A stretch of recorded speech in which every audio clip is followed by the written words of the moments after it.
उसकी आंख खुली तो फ्लाइट निकल चुकी थी, लेकिन उसे हर हाल में पहुंचना था। वो एयरपोर्ट पहुंचा और दूसरी फ्लाइट में सवार हो गया, मगर जहाज उतरते वक्त उसे अपनी गलती का एहसास होने लगा था। तैयारा लैंड कर रहा था और वो खिड़की से बाहर इंजन से चिंगारियां उठती देख रहा था। एयर होस्टेस ने कपकपाते होंठों से आखिरी दुआ पढ़ी तो वो सीट बेल्ट खोलकर उठ खड़ा हुआ। ये सब क्या हो रहा है? खुले दरवाजे से उसने कॉकपिट में झांका तो तैयारा नोज डाइव कर रहा था। बेटा, डर एक लफ्ज नहीं बल्कि हमारे पैरों की जंजीर होता है। दुनिया में वही लोग कामयाब होते हैं जो डर पर काबू पा लेते हैं। जब भी डर लगे तो फौरन अल्लाह पर तवक्कल किया करो, हर खौफ आसानी में बदल जाएगा।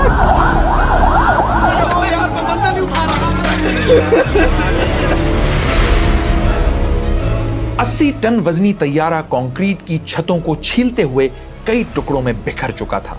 आग भड़क रही थी, सब जलकर राख हो रहा था।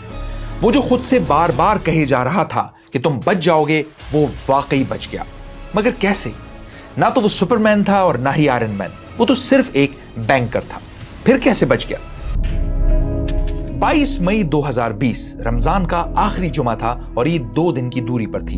फोन की घंटी से अनम की आंख खुली तो वो घबरा। बाप के लिए बेटों से बढ़कर थी। माँ बाप का इलाज, बहनों की शादी और घर चलाने की पूरी जिम्मेदारी उसने अपने कांधों पर उठा रखी थी। दोनों मियां फारूकी भी अपनी बीवी और 3 बच्चों को एयरपोर्ट ड्रॉप करने आए हुए थे।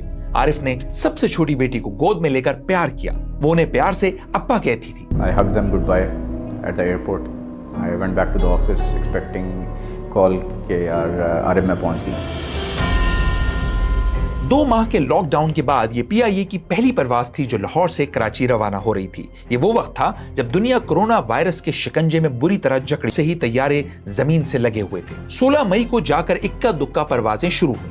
उस रोज हाल ये था कि सबसे बड़े शहर के जिना टर्मिनल पर सिर्फ 8 लोग अराइवल में पहुंचे थे, लेकिन फ्लाइट 8303 में 91 पैसेंजर्स और 8 क्रू मेंबर्स थे और अब वो फजा में बुलंद हो चुकी थी। फजाओं का सफर भी कितना अजीब होता है। चेक इन से बोर्डिंग तक मुसाफिर एहसासात के एक रोलर कोस्टर पर सवार होते हैं। एक्साइटमेंट, अपनों से मिलने का शौक और शायद थोड़ा सा खौफ भी। खिड़की से जहाज की उड़ान का मंजर तो बूढ़ों में भी बच्चों जैसा तजस्सुस पैदा कर देता है। हवा में तैरते बादल और हर समत छाया नीला आसमान top of the world feeling देते हैं। हेडरेस्ट से सर टिकाने के बाद केबिन की हमिंग साउंड और डिम होती हुई लाइट्स किसी और ही दुनिया में ले जाती हैं। फ्लाइट 8303 के पीछे 1350 एकड़ पर फैला अल्लामा इकबाल एयरपोर्ट अब एक नुक्ते जितना रह। एयरपोर्ट के director news Ansar Naqvi mask लगाए ख्यालों में गुम थे। अखबार उनकी गोद में पड़ा था।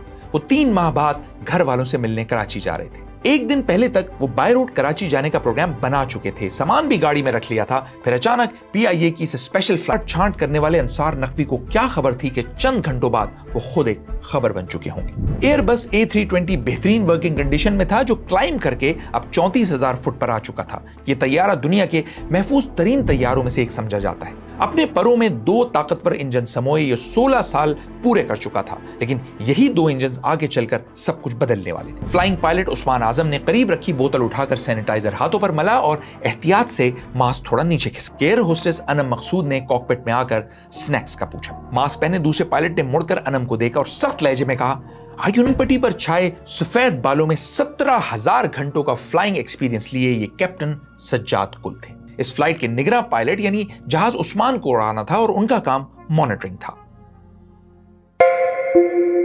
Usman, these are unexpected times. Captain Sajjad flying checklist देखते हुए बोले, इंटरव्यू जॉब का हो या रिश्ते का, जिंदगी हमें नहीं है जिन्हें PIA ने 24 साल पहले फ्लाइंग असेसमेंट में फेल कर दिया था। जी हाँ, ये फ्लाइंग के लिए अनफिट करार दे दिए गए। तैयारा उड़ाना बच्चों का खेल नहीं, सैकड़ों जिंदगियां दांव पर लगी होती हैं। अरबों रुपए का तैयारा ही नहीं, एयरलाइन की पूरी साख का दारोमदार इन 2 पायलट्स पर होता है। इस अहम और जिम्मेदारी वाली जॉब के लिए पायलट्स को एक साइकोलॉजिकल टेस्ट से गुजरना पड़ता है। सज्जाद का टेस्ट हुआ तो रिपोर्ट आई कि ये सख्त गिर हैं और बॉसी नेचर रखते हैं। ज़िहानत, अगर सज्जाद की तो आदत ही अड़ जाने की थी, वो करियर बदलने के बजाय साइकियाट्रिस्ट बदलने लगे। आखिर बर्तानिया के 3 माहिर नफ्सियात ने उन्हें फ्लाइंग के लिए क्लीन चिट दे डाली, लेकिन उन्हीं दिनों जिम्मेदार हुए वो भी मेडिकली रिजेक्ट कर दिए गए थे पहले। फिर उन्होंने अपने मनपसंद इदारों से जो है वो असेसमेंट करवाई अपनी, और वहाँ से जो है वो रिपोर्ट्स लेकर आए और उसकी बुनियाद के ऊपर जो है वो, और वो यही चीज़ थी कि उनकी मिजाज में हठधर्मी थी, जो कि उस हठधर्मी का नतीजा आपने देखा कि क्या निकला है। अब चलते हैं कॉकपिट की तरफ, जहां बदस्तूर कोरोना पर बहस जारी थी। तैयारा 800 किलोमीटर फी घंटा की रफ्तार से उड़े जा, लाइट लगी देखी होगी। इसे समत बताने वाला मीनार या बीकन कहते हैं। वहां से अगला रुख मकली की जानिब होता है, जिससे दाएं मुड़कर आखिरी मंजिल सेवन वे पॉइंट आ जाती है। ये वो मकाम है जहां तैयारा रनवे पर उतरना शुरू कर देता है। ये तीनों मकाम और खासकर आखिरी पॉइंट आपको जहन में टावर में जो कंट्रोलर मौजूद होता है वो अपनी आंख से देखकर जो है वो तैयारे की पोजीशन और उसकी तमाम चीज़ों को असिस्ट कर रहा होता है। तो जहाज़ उसकी नज़र में नहीं था। जब से जिन्ना टर्मिनल बना है उसके बाद से जो ये तकरीबन शायद 1935 का बना हुआ ये कंट्रोल टावर है, तो जो कि बहुत पीछे चला गया है। बहुत अहम चीज़ है ये कि जो है वो अगर कंट्रोल टावर है मौजूद कंट्रोलर की नज़रों के सामने नहीं है लैंडिंग करने वाली जहाज़, तो फिर वो कैसे जो है वो उनको गाइड करेगा। तो अब शायद जो है वो सीए ने फैसला किया है कंट्रोल टावर जो है उसको तब्दील करने का, लेकिन फ़िलहाल अभी तक उसके ऊपर काम नहीं शुरू हुआ है, ये सिर्फ फाइलों में है। तो सेवन वो मकाम है जहां तैयारे की ऊंचाई 3000 फुट से ज्यादा नहीं होनी चाहिए। 3000 फुट समझ लें बुर्ज खलीफा से भी होता है, जिसे ग्लाइड स्लोप कहते हैं। ये बड़ी मजे की चीज है। यूं समझ लें ये सिग्नल्स की एक ना दिखाई देने वाली स्लाइड है, बिल्कुल वैसे ही जैसे बच्चों के पार्क में लगी होती है। एक बार तैयारा कांटेक्ट में आ जाए तो वो इस अनदेखी स्लाइड से फिसलकर रनवे पर जाती है। तैयारे की चोंच पर ग्लाइड स्लोप एंटेना लगा होता है, जो एयरपोर्ट के ट्रांसमीटर के अगर ऑटो फ्लाइट सिस्टम सेट कर दिया जाता तो तैयारा खुद ब खुद स्पीड, एंगल और ऊंचाई एडजस्ट करके लैंडिंग तक का सारा क्या ख्यालात थे उसके, क्या सोच रहा था वो तब हम डिफरेंट इंटरव्यू से कुछ पता कर सकते हैं ना, उसकी बीवी से इंटरव्यू लें। बट बज़ाहिर ये था कि वो कोविड पे बात कर रहे थे, जो बातें पता चली हैं थ्रू आउट बात कर रहे थे, रिकॉर्डिंग तो आ जाती है ना सारी। तो that means he was not in his, अब आम फैम में कहते हैं सेंसेस में ही नहीं था वो। फ्लाइट 8303 के पायलट्स उस्मान और सज्जाद ने कराची एरिया कंट्रोल से राब्ता किया। तैयारा मकली की तरफ उड़े जा रहा था और इसकी ऊंचाई 15,000 फुट थी, यानी सीबन वे पॉइंट की हद से 5 गुना ऊपर। यहां तैयारे के पास दो ही ऑप्शंस थे, फौरी तौर पर तेजी के साथ नीचे उतरना शुरू कर दे या फिर फजा में चक्कर काटकर नीचे आए। तैयारे के डिस्प्ले यूनिट पर होल्ड का निशान रोशन था, यानी उसे चक्कर काटना था। पायलट इसे नोट ना कर सके, जो उनकी पहली गलती थी। अब तैयारा तेजी से नहीं बल्कि आहिस्ता आहिस्ता नीचे आ रहा था। अब इसे होल्ड के मुताबिक डायरेक्ट नहीं 23 मील का चक्कर काटकर सीबन वे पॉइंट पर आना था, ताकि वो 3000 ऑन था। होल्ड का नुकसान यह था कि तैयारा बहुत सुस्त रफ्तारी से नीचे आ रहा था। सीबन वे पॉइंट अब सिर्फ 4 मील दूर था और तैयारे की ऊंचाई अब भी 9000 फुट थी। इतने कम वक्त में उसे 3000 फुट पर लाना नामुमकिन था।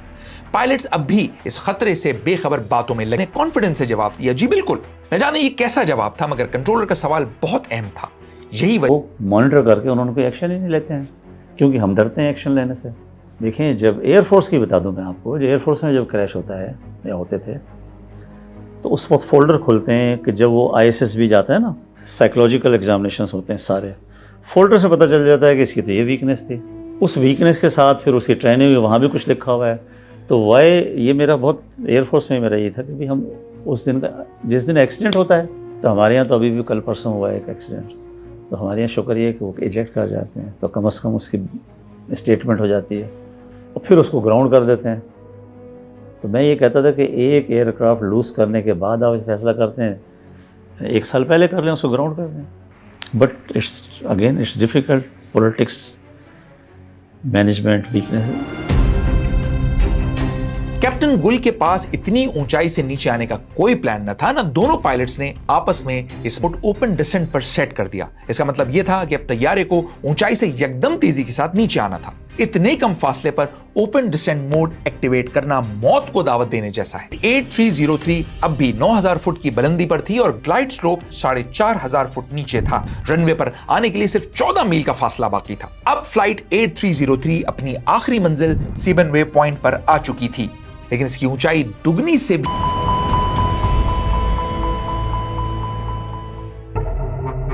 रनवे से 5 मील दूर तैयारी की नीचे आने की रफ्तार 1000 फीट फी मिनट से कम होनी चाहिए, जो इस वक्त 7500 फीट फी मिनट पर पहुंच चुकी थी। फ्लाइंग की तारीफ चला था कि अब पानी सर से ऊंचा होने लगा है। अब उसने अकेले तैयारे को वापस ऊपर उठाने के ब्रेक्स और लैंडिंग गियर्स हटा दिया गया और रनवे के बिल्कुल नजदीक पहिए वापस जहाज के अंदर चले गए। ये निहायत खतरनाक से बेपरवाह हर सूरत में लैंड करना चाहते थे, जबकि उस्मान इस हालत में तैयारा उतारने के हक में नहीं था।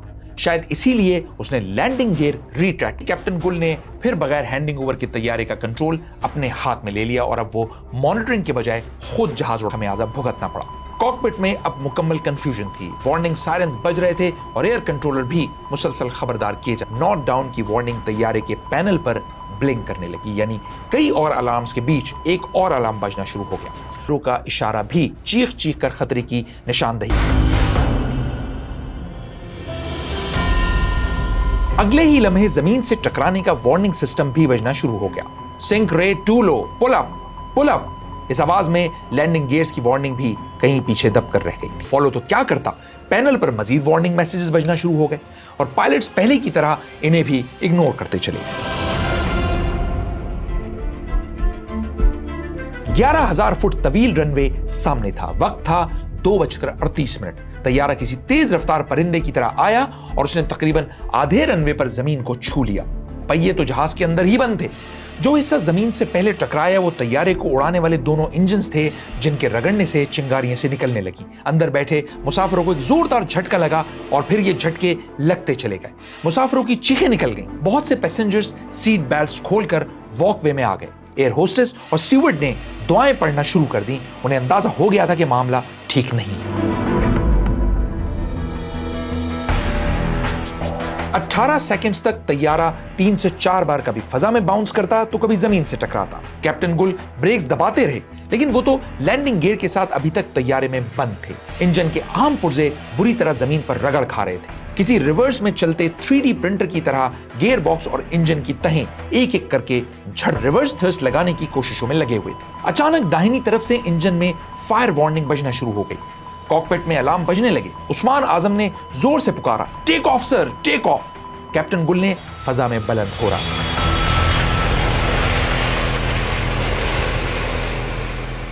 दोनों में डिफरेंस ऑफ ओपिनियन था। को पायलट तो शुरू से ही कह रहा था कि हमें गो राउंड करना है, इसने ओवरराइड किया, लैंड किया। But then now this is ये अजम्पशन भी है और टेक्निकल डेटा इसको प्रूव करेगा। Then he also realise decided कि नहीं, लैंडिंग नहीं हो सकती है। So he decided to go around. अब वो कोई प्लग चपकने वाली चील तो नहीं है, जहाज़ ही है ना। नाउ ही डिसाइडेड तो कुछ एक्शन लेने पड़ते हैं ना। तो उसमें एक एक्शन ये होता है सबसे पहला कि ड्रैग कम हो ना, तो लैंडिंग गियर वापस किए जाते हैं। तो दोनों मिलकर करते हैं ना, तो एक ने लैंडिंग गियर वापस। बट अब निकल जाता, देखें 6 फुट से भी निकल जाता तो कभी इस पर बात ही नहीं होती, बस एक छोटी सी इंक्वायरी होती, बात खत्म हो जाती। ही टच्ड, मोमेंटम होता है ना चीज़ों का, बस जो टच हुआ है। तो अब टच क्या होगा, इंजन टच हुए हैं, जहाज़ की बैली तो टच नहीं हुई, लैंडिंग गियर तो ऊपर जा चुके थे। इंजन के भी नेसल्स को डैमेज हो गया। वो डैमेज भी अगर विद इन होता तो कुछ भी नहीं होता, और उससे वो डैमेज कितना हो गया उसकी असेसमेंट उस वक्त तो नहीं हो सकती थी। दे टेक ऑफ कर गए और इन्होंने काम लैंड करेंगे पूरा इन्होंने लिया है। और 1 नॉटिकल माइल ही रह गए थे अपने रनवे से, किस्मत है। तो उस वक्त कोई ना तो मेजरमेंट्स होती हैं, ना पायलट को पता होता है। उनको तो पूरी उम्मीद होगी, but then it didn't have power to sustain it. अगर हाइट ज़्यादा होती तो हो सकता है ये भी कवर कर जाता, इनिशियल हाइट, ठीक है। डैमेज कम होता जब भी बच जाते। यहां डैमेज्ड इंजन्स के साथ साथ तैयारा उड़ाना भी एक गलती थी, लेकिन शायद इसके सिवा कोई दूसरा चारा भी ना था। 1/4 रनवे कवर में था। जब तैयारा फजा में बुलंद हुआ तो राइट इंजन की पावर बंद हो चुकी थी। लेफ्ट इंजन काम कर रहा था, लेकिन उसकी भी हालत मुसलसल रगड़ खाने से खराब थी। जहाज 442 फुट तक बुलंद हुआ तो मौजजाना तौर पर राइट इंजन ने काम करना शुरू कर दिया। लेकिन बड़ा मसला यह था कि ऑयल बहना शुरू हो गया था। ऑयल के बगैर पुर्जे लम्हों में जैम हो सकते हैं।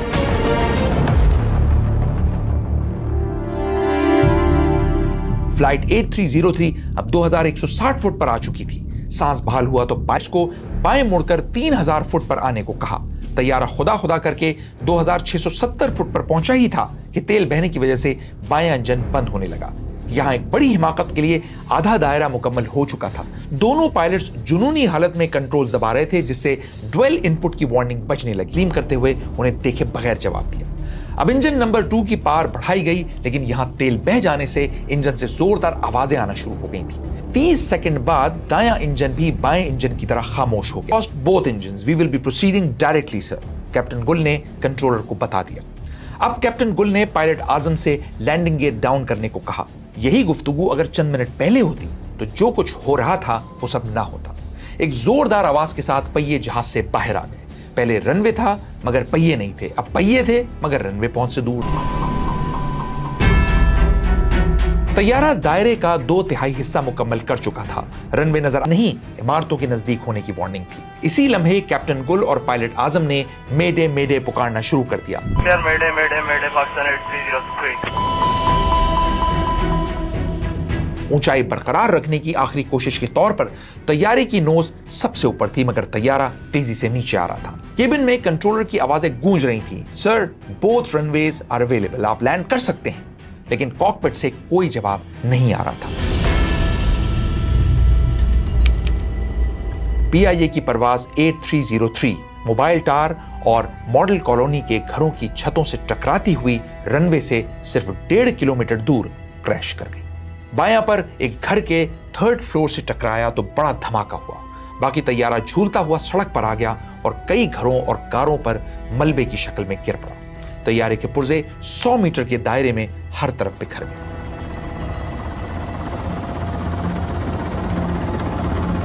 आगे धुआं और मलबा इतना ज्यादा था कि जलते मुसाफिरों को बचाना नामुमकिन था। 99 में से सिर्फ 2 अफराद मौजाना तौर पर बचे। बिजनेस क्लास में बैठे बैंक ऑफ पंजाब के सदर जफर मसूद, जिनका हमने शुरू में जिक्र किया था, वो सबसे आखिर में सवार हुए थे और क्रैश के बाद लोगों की उन पर सबसे पहले नजर पड़ी, क्योंकि कर चुके थे। रेस्क्यू के वक्त उनके चेहरे के तासुरात कोई नहीं भूल सकता। तैयारे में एक नौजवान जुबैर भी था, जिसकी आंख खुली तो हर तरफ आग और चीखो पुकार थी। एक जानिब रोशनी नजर आई तो उसने सीट बेल्ट खोलकर 10 फुट की ऊंचाई से जलते जहाज से छलांग ली। 2019 दिसंबर PIA ट्रेनिंग सेंटर, और सब बैठे हुए थे, सारी एविएशन के लोग बैठे, और मैंने उनसे कहा था कि आपके हालात ठीक नहीं हैं, आपका फिर हादसा हो सकता है। ये मैंने कहा है, सब बैठे हुए हैं, MD PIA भी बैठे हैं, सब बैठे, और अगर अब आपका हादसा हुआ तो आपको कह के थक गया हूँ, अब मैं किताब का नाम रखूंगा मर्डर्स इन द स्काई। इस हादसे के बाद सब कुछ बदल गया। PIA की गिरती साख फ्लाइट 8303 के साथ ही क्रैश कर गई। दर्जनों पायलट्स को जाली लाइसेंस के शक पर ग्राउंड कर दिया गया। दुनिया की एयरलाइंस को उड़ना सिखाने वाली एयरलाइन जग हंसाई का सबब बनने लगी। हादसा की वजूहत एनवायरनमेंट्स, फिर जब इन्होंने लाइसेंस का इल्ज़ाम लगा दिया कि लाइसेंस जाली हैं, जबकि कोई लाइसेंस जाली नहीं था, कोई लाइसेंस जाली हो ही नहीं सकता। रोज़ पायलट्स जा रहे हैं यहाँ से छोड़ के, तो कोई काबिलियत होगी जब भी तो ले रहे हैं। 8303 का हादसा कोई सेटबैक नहीं था। मिनिस्टर साहब का बयान सेटबैक है, जिसकी वजह से 4 साल हो गए हैं। उनको तो फांसी चढ़ाना चाहिए था। और वो कितनी अहमकाना बात थी, और उस अहमकाना बात के ऊपर जो बाद में कोर्ट में साबित हो गया अदालतों के अंदर कि ये इल्ज़ाम गलत था पाकिस्तानी पायलट्स के ऊपर, उसके नतीजे में ये इम्पैक्ट तो आया कि पाबंदी लगी। दूसरा इम्पैक्ट ये आया कि दुनिया भर में पाकिस्तानी पायलट्स, जो एयरलाइंस बहुत आसानी के साथ जो पाकिस्तानी पायलट्स को हायर करती थी, वो सारी नौकरियां जो हैं वो मुश्किल हो गई पाकिस्तानी पायलट्स के लिए। और दूसरा ये हुआ कि ये 2 अफराद, इनके ऊपर कोई इंक्वायरी नहीं हुई। जिन लोगों ने गलत रिपोर्ट बना कर दी उनके ऊपर कोई इंक्वायरी नहीं हुई। वो आए, अपना डेपुटेशन का पीरियड पूरा किया उन्होंने, और उसके बाद जो है वो एक नाकाम जो CA के एक साहब थे, जो कि CA में जम होना चाह रहे थे, डिप्टी डायरेक्टर जनरल, उनकी खैर ये कोशिश नाकाम हो गई थी, क्योंकि बाद में चीज़ें खुल के सामने आने लगी। इत्मीनान से वो अपने पेरेंट डिपार्टमेंट में वापस चले गए, वहाँ से इज़्ज़त के साथ रिटायर हो गए, और अब जो है वो पूरी फुल पेंशन ले रहे हैं। पाकिस्तान को उनकी गलत रिपोर्ट ने तबाही के दाने पे पहुँचा दिया है, और कोई पूछने वाला नहीं है।